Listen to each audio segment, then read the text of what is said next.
The photograph was discovered by accident at the bottom of a small, crumbling envelope wedged between municipal tax records and a pile of faded architectural drawings. No label, no annotation, just an envelope that looked as though it had been handled too many times and then forgotten. The archivist nearly threw it away with the rest, but when the corner of the photograph caught the light, something about it seemed unwilling to be discarded. She lifted it carefully by the edges, brushing away a thin film of dust that had gathered like fog over glass. The image was fragile, the paper heavy and stiff with age. Along the top edge, a faint watermark bled through the sepia tone. Boston, 1908. The photograph was a quiet thing, the kind that didn't shout for attention but whispered to those willing to look long enough. 4 children sat on the stone stoop of a tenement building, their small bodies arranged in a hesitant line that didn't quite form symmetry. Behind them, the brick facade rose tall and weary, streaked with coal soot from decades of factory smoke. A faint chalk circle marked the wall just above their heads, perhaps from a game or perhaps from something else, something older,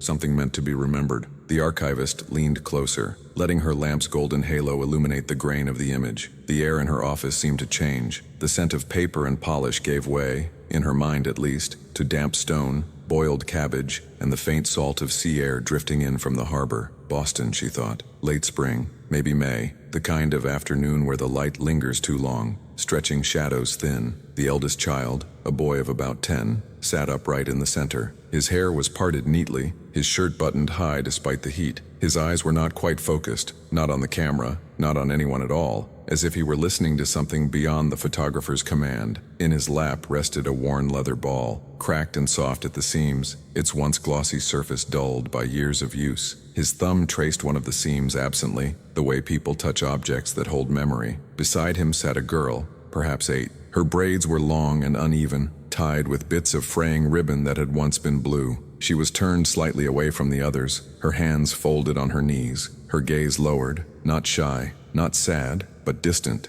Her dress, light cotton now dulled to gray, had a tear at the hem carefully stitched with thread of a different color. To her left leaned another boy, older than the girl, but younger than the one holding the ball. His posture carried defiance, as though he resented being told to sit still. One boot pressed flat against the railing, his elbow resting on his knee, fingers drumming lightly against his chin. His expression was half hidden by the shadow of his cap, but the hint of a smirk lingered on the visible corner of his mouth. And then there was the youngest. He sat on the lowest step, knees drawn up, cap slipping sideways over one ear. His hands were covered in chalk dust. On the stone beside him, faint words were scrawled in uneven, childlike letters. The chalk lines were smudged, but still legible. A name. The archivist blinked. It was short, 5 letters, ordinary, harmless at first glance, but when she looked closer, she saw that the name had been written over another. Beneath the bright white lines, faint gray ones remained, half erased but not gone. 2 names sharing the same space, as if the first had refused to disappear completely. The archivist frowned, leaning even closer until her breath fogged the protective sleeve around the print. The name underneath began with a different letter. The wrong name was written over the right one. She sat back slowly,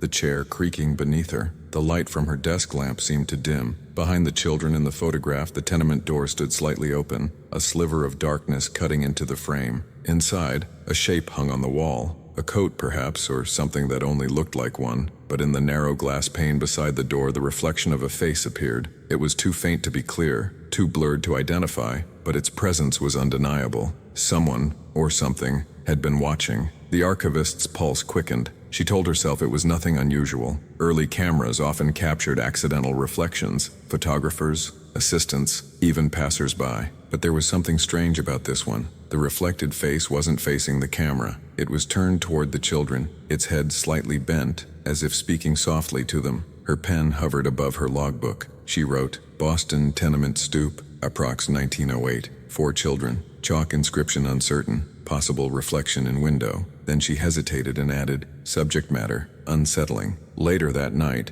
after the lights of the archive had dimmed and the quiet hum of the city replaced the steady rhythm of voices and footsteps, she returned to her desk. The photograph still lay beneath the lamp. She told herself it was curiosity, nothing more. But when she picked it up again, she noticed something impossible. The chalk lines were clearer now, not darker exactly, just sharper, more defined, as though the dust had settled differently in the fibers of the paper. The name that had been beneath, half erased, was visible again, and though she had never seen it before, she felt, inexplicably, that she knew it. The sound of it hovered in her mind, unspoken but familiar, like a melody forgotten, yet instantly recognized. She traced it with her finger, whispering the letters, and for just a moment, a flicker of time so brief she questioned it later, she thought she saw the smallest movement inside the photograph. The youngest boy's head tilted slightly downward as if acknowledging her. The room felt colder. Her tea had gone cold hours ago, but the chill in the air was new, a different kind of cold, the kind that doesn't touch the skin but settles beneath it. She set the photograph down carefully, face down this time, but even then she felt its presence, as if something inside the image had opened its eyes and was now waiting for her to do the same. She went home that night uneasy, telling herself it was exhaustion,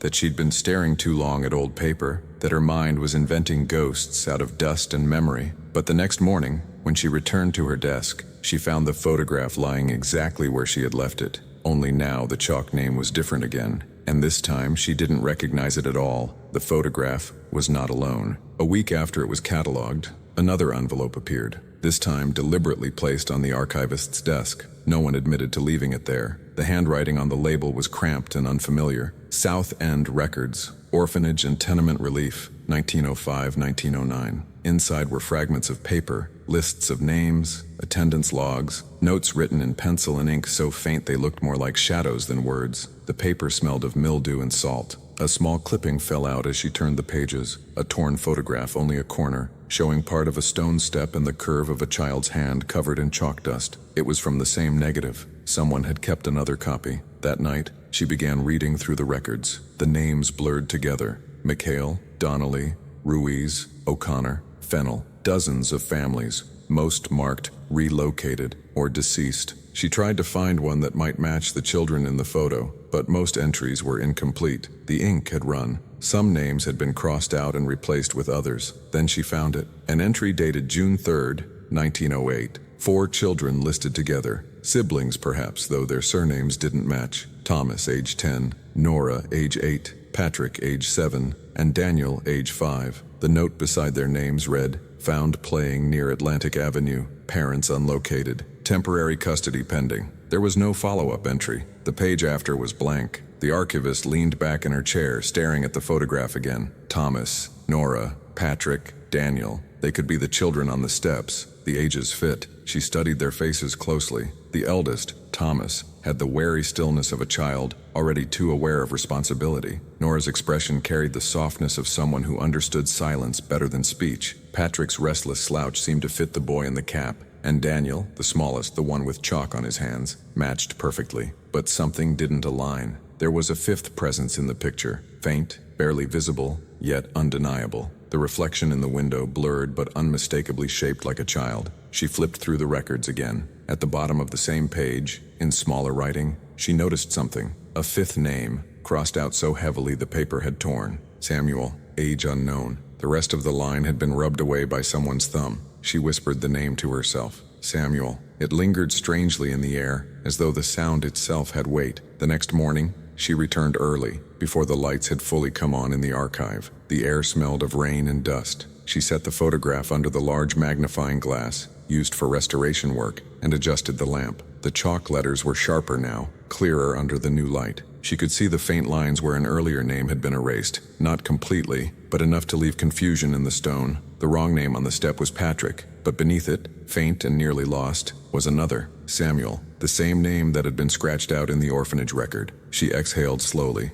trying to steady her hands. Coincidence, she told herself. It had to be. Names repeat, records overlap. But as she stared at the photograph, her conviction thinned, because now under the lens, she noticed something she hadn't before. The smallest boy, Daniel, wasn't looking at the chalk. His gaze was slightly to the left, toward the empty patch of shadow on the step beside him. His mouth was open, not in confusion or play, but as though he were whispering. The direction of his eyes led precisely toward where the missing fifth child might have been, had the frame been wider. That night, the archivist dreamt of the photograph, not as paper and ink, but as a place. She stood on the same tenement stoop beneath a sky the color of soot. The street was empty except for the faint sound of children laughing somewhere far away. The air smelled of chalk and smoke and something metallic. When she looked down, the chalk name was fresh again, glowing faintly in the dim light, as though it had just been written. The letters were wrong, the same as before. Then a child's voice whispered behind her ear, "That's not mine." She turned. No one. Only the faint sound of a ball rolling softly against the stones. When she woke, the smell of dust and old paper was gone,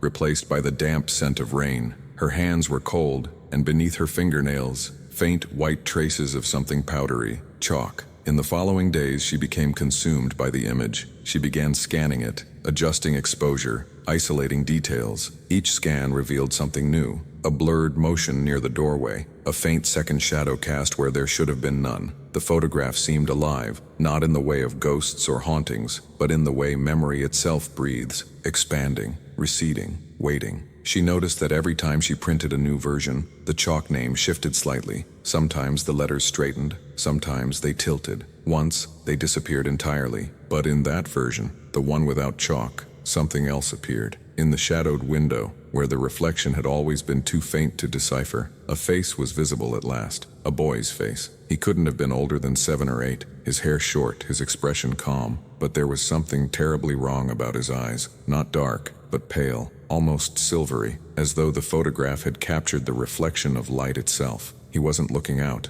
he was looking in. The archivist searched the records again for the name Samuel. Nothing. Every instance was either scratched out or listed as removed. Removed from what? From where? She found one final clue in the margins of an old church ledger. The boy with no record, returned to family unverified, claimed by someone not of kin. No date, no signature, just those words. She stared at the photograph one more time. 4 children, a chalk name that changes, and a reflection that refuses to fade. Whatever had happened on that stoop in 1908, it wasn't a simple portrait. It was a message, or maybe a confession, and the name written in chalk, the wrong name, wasn't just an error, it was an act of erasure. That night, when she turned off the lights in the archive, she heard a faint sound. Not footsteps, not the hum of electricity, the sound of something rolling slowly across the wooden floor. A small ball, bumping gently against the leg of her desk. When she knelt to pick it up, she saw that her fingers were dusted white again, a fine, powdery residue that shimmered faintly in the lamplight. She looked down.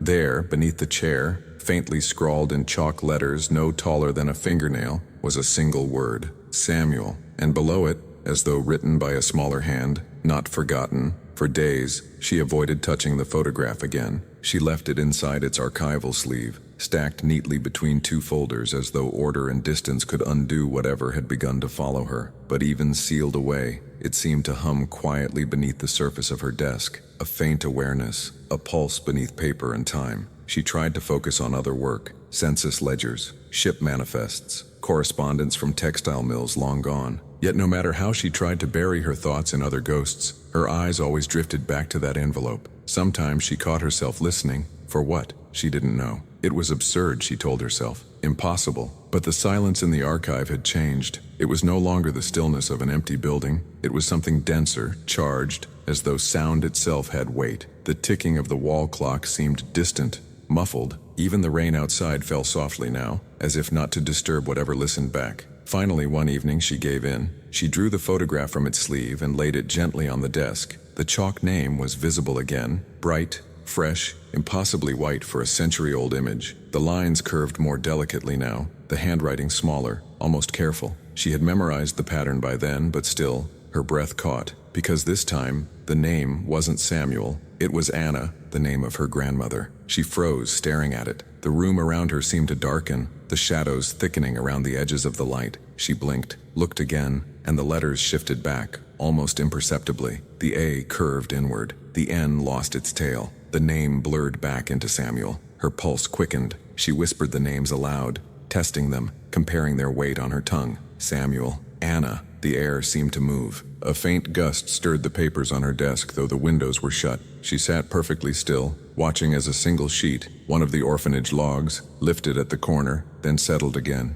The page beneath it had been blank the last time she checked, but now a faint imprint had appeared, a child's handwriting uneven and heavy, pressing through from nowhere. 3 words. We shared names. She spent that night combing through the records again, her fingers trembling over the brittle pages. There had been, it turned out, 2 admissions to the same tenement school in 1908. One list contained the 4 children she already knew: Thomas, Nora, Patrick, and Daniel. The other, added a month later, contained only 1 entry: name, Samuel Donnelly. Status, deceased upon arrival. But the death record was dated 2 days before the photograph was taken. She read it again. The ink had bled into the page, but there was no mistake. Whoever the boy was, he shouldn't have been there. And yet, there he was, in the reflection, in the erased name, in the shifting chalk. She began to see him elsewhere too, not as a vision, not as a shape, but in the way things aligned. A child's shoe found behind a cabinet, a soft knock when no one stood at the door, chalk dust on her hands when she hadn't touched anything white.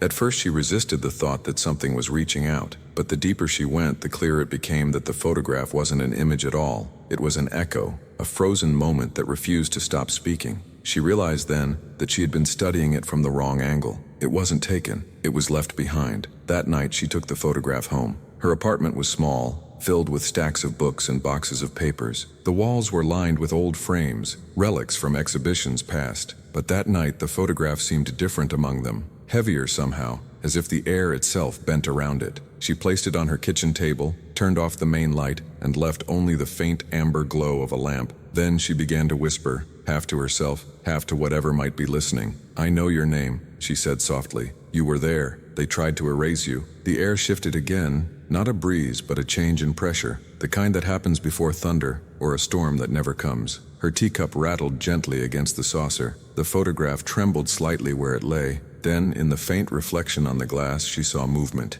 It wasn't her own. A boy, standing just behind her shoulder, watching the photograph too. His face was still. His hands, small and pale, clutched something invisible. When she turned, there was nothing. But on the table, the chalk name had changed once more. Samuel was gone. In its place were 2 words: "We remember." She tried to sleep that night, but the city's noise felt distant, blurred, as though time itself had thinned. In dreams, she saw the tenement stoop again, the 4 children sitting in their impossible stillness, their faces calm and patient. But this time, the boy in the reflection stepped forward. He crossed the threshold of the door, barefoot, leaving no sound, no shadow. He stopped beside the smallest child, Daniel, and rested his hand on his shoulder. The younger boy's expression softened, no longer frightened. Then both turned to look at her, and Daniel spoke, his voice barely above a whisper, but filled with clarity. "He wasn't gone," he said. "They just forgot how to say his name." She woke before dawn, heart pounding. The room was cold. On her bedside table lay a single piece of chalk, thin and brittle, its tip worn flat. She didn't own any chalk. When she sat up, she saw faint white dust on the floor, leading toward the desk where the photograph had been.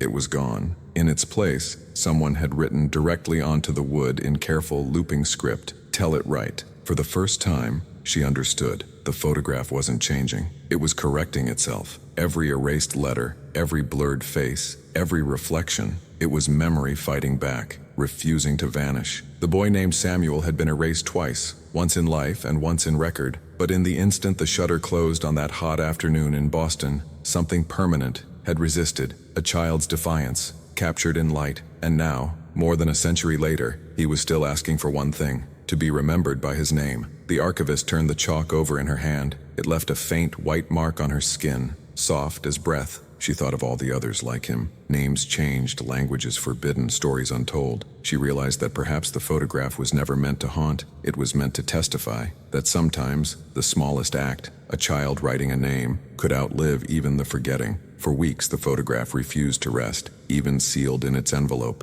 The image seemed to hum with quiet persistence, a sound not of the ears but of the mind, faint as breath against glass. The archivist told herself that she imagined it. She told herself that history was full of coincidences, that names repeated, that sometimes grief left fingerprints even on strangers. But the photograph disagreed. It waited. And on a Wednesday morning in late November, when she arrived early to the archives, she found a new package waiting for her. There was no sender's name, just a white tag with her initials in black ink. Inside was a thin glass plate, wrapped in layers of tissue paper. She held it up carefully to the light, and her pulse slowed. The stoop, the children, the ball, the same photograph, but reversed, a negative. Her fingers trembled as she set it onto the light box. The silver nitrate caught the glow, shimmering with cold fire. Every detail of the tenement came alive. The uneven bricks, the chipped railing, the faint scratches where the photographer's lens had brushed the edge of the frame. But there was something else. The composition was different, wider. The version she'd seen before had been cropped.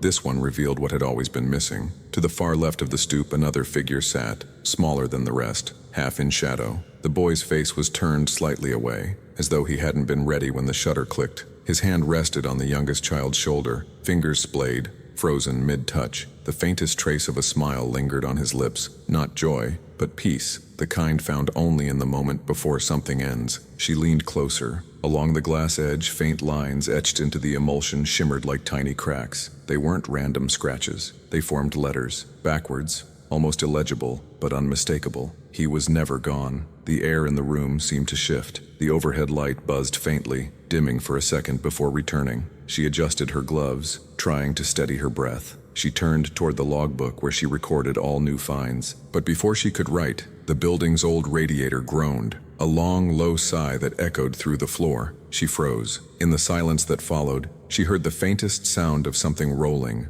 soft and deliberate, across the wooden floor. When she looked down, a small leather ball stopped by her foot. Its seam was split in one place, revealing the faded stuffing within. She reached down to touch it. The surface was dry and cold, but beneath her fingertips she felt something else. A vibration, almost imperceptible, like a heartbeat through time. She stayed in the dark room late that night. The air smelled of chemicals and rain. With trembling precision, she made a contact print of the glass negative, pressing paper to glass, bathing it in light, immersing it in developer. Slowly, the image began to emerge, silver blooming into brown, shadows forming faces. It was always a miracle, she thought, the way something could come alive from darkness. And then she saw it. The chalk word on the step was not the same. It had changed. No longer Samuel, no longer any name at all. Just one word, home. The letters glowed white, impossibly bright, as if freshly drawn. The edges blurred softly, like light reflecting off wet pavement. The longer she looked, the more the letters seemed to breathe.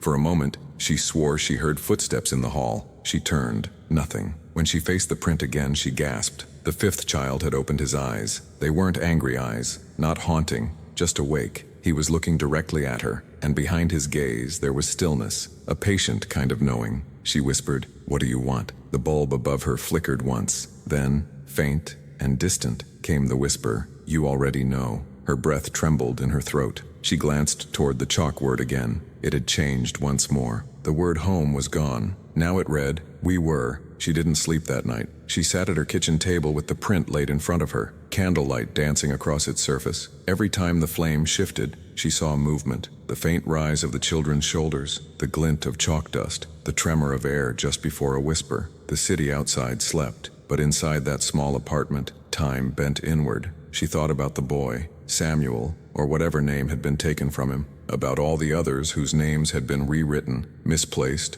erased. The photograph was no longer just an image. It was a rebellion, a small defiance against silence. She realized that photographs do not remember, but they do refuse to forget. The next morning she returned to the archives, exhaustion clinging to her like a second skin. The corridors were cold. Her breath misted faintly as she unlocked the door to her office. The glass negative was gone. In its place on the desk was a single sheet of paper. On it was a drawing done in white chalk, the stoop, the steps, and 5 small handprints side by side. Below them, in neat childlike handwriting, were 2 words, "Still here." She ran her fingers over the chalk lines. They smudged slightly, real and fragile. Beneath her touch, the air seemed to vibrate. She closed her eyes and for the first time didn't feel afraid, because now she understood. The photograph had never been about ghosts or grief. It had been waiting, not to be solved but to be seen. Each frame, each scratch, each whisper was an insistence that memory endures even when language fails, that a name spoken once can outlive its erasure. In the stillness of that room, she could almost hear the sound of children's laughter, faint, echoing, freed from the weight of a century. And when she looked down again, the chalk drawing on her desk was gone. Only the faint dust remained, glowing under the morning light. But if you brushed your hand across the wood just right, you could still trace the outline of 5 small fingers, and the space where a 6th had once been. The archivist disappeared quietly, as if she had never belonged to the world that measures things by evidence and date. There was no resignation, no obituary, no missing report, only a single note left behind, folded once, sealed without wax. It was found months later, lodged between the pages of a registry book from 1908. The ink was faded, almost the color of dust. The handwriting, small, deliberate, as though written by someone who wanted to be remembered but not found, read, "The light remembers what we forget." After she left, the archives continued as they always had. Humming lights, slow mornings, the shuffle of documents being filed and refiled by new hands who didn't know the weight of the stories they touched. But those who worked the night shift began to notice strange things. At first it was the temperature. The room that held the glass negatives was always colder than the rest of the building, even in summer. Then came the sound, a faint tapping, rhythmic, gentle, like a child's fingers against glass. One technician swore he heard laughter once, the soft kind that exists only in memory, not joyous but familiar, like the echo of a long-ago afternoon. Another claimed the power would flicker every time they catalogued photographs from Boston, as if the lights themselves resisted the filing of that city's ghosts. No one ever saw her again, but everyone agreed that sometimes they could smell chalk when the air conditioner clicked on. Years later, a museum acquired part of the collection. The director, unaware of its history, curated an exhibition titled "Children of the Century, Faces of the Forgotten." Room 3 held a single image. It was small, unassuming, framed in wood so old that the varnish had cracked into veins of amber. The label beneath it read, "Boston Tenement Stoop, 1908. Photographer unknown." Visitors passed by it every day, thinking it was just another glimpse of history. 4 children on a step, a ball, a shadow of something too ordinary to linger on. But for those who stopped, for those who really looked, something happened. At first it was subtle, a shimmer in the photograph, a faint halo where light met shadow. Then, if they stayed long enough, the smallest child seemed to move, not visibly, not in motion, but in expression. The eyes softened, the mouth turned almost upward, and those who noticed it always said the same thing afterward. "I thought there were 5 of them." One afternoon, a woman in her late 60s visited the gallery. She moved slowly, carrying a worn notebook pressed to her chest. When she reached the photograph, she didn't lean in like the others. She simply stood there, silent, still, as though listening to something the others couldn't hear. The attendant, curious, approached her. "Would you like me to tell you about the photograph?" he asked softly. She smiled faintly. "No, it's already told me." Her voice trembled. "My grandmother used to speak about a boy named Samuel. Said he lived next door when she was a child in Boston. Said one day he didn't come out to play anymore." She looked at the photograph again. "I think he finally found a way home." When she left, the attendant noticed something odd. The glass of the frame was fogged from the inside, a small patch, shaped like a child's hand. That night when the museum was empty, the security cameras caught something no one could explain. At 2:11 a.m., the lights in room 3 flickered. For exactly 9 seconds, the feed went black. When it returned, the frame on the wall was empty. No glass, no photograph, just a faint outline on the wall, the shape of a rectangle slightly brighter than the paint around it. And beneath it, written in white dust that no cleaner could remove, were 3 words: "We were seen." When the museum reopened the next morning, the photograph had returned. But now, the children were arranged differently. The eldest boy no longer held the ball. It sat on the ground beside him, rolling toward the smallest child. And behind them, just visible in the reflection of the door's glass pane, stood a woman. Her posture was familiar, her expression calm. The archivist, her hand rested on the shoulder of the boy once erased.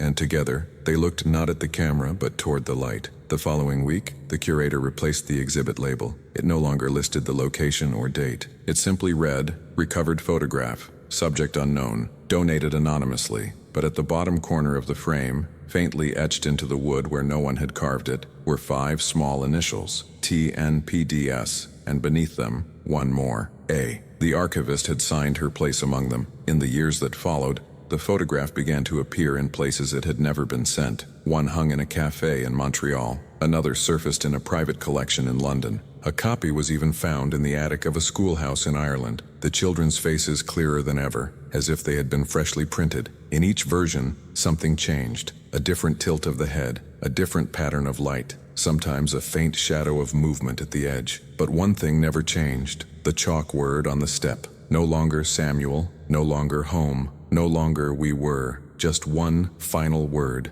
remember. Some said the photograph was cursed. Others said it was blessed. Proof that some stories are too strong to die, too heavy to bury. But the truth was simpler and sadder. It was never about haunting. It was about return. Light has a way of keeping what we let go. The moment the shutter closed in 1908, it caught not just an image but a heartbeat, a defiance of silence. And for over a century, that heartbeat kept echoing, through ink, through glass, through the trembling hands of those who dared to hold the photograph long enough to hear it. The last known copy now hangs in a small gallery in Vermont. No one visits it much. It's too quiet, too ordinary, but sometimes in the early hours before opening, the janitor swears he hears it. Faint laughter, soft as dust, coming from behind the frame. He's learned not to turn around, because in the reflection of the glass, when the morning light is just right, 6 figures can be seen. 5 children and 1 woman standing together on a sunlit step. No chalk, no shadows, only light. And if you listen carefully enough, you can hear a whisper, a voice small and certain, carried through a century. We are home now. Subscribe to Veilside Stories. There are more photographs waiting, more faces pressed into the glass of time, still whispering beneath the silence. And maybe if you listen long enough, you'll hear one whisper your name.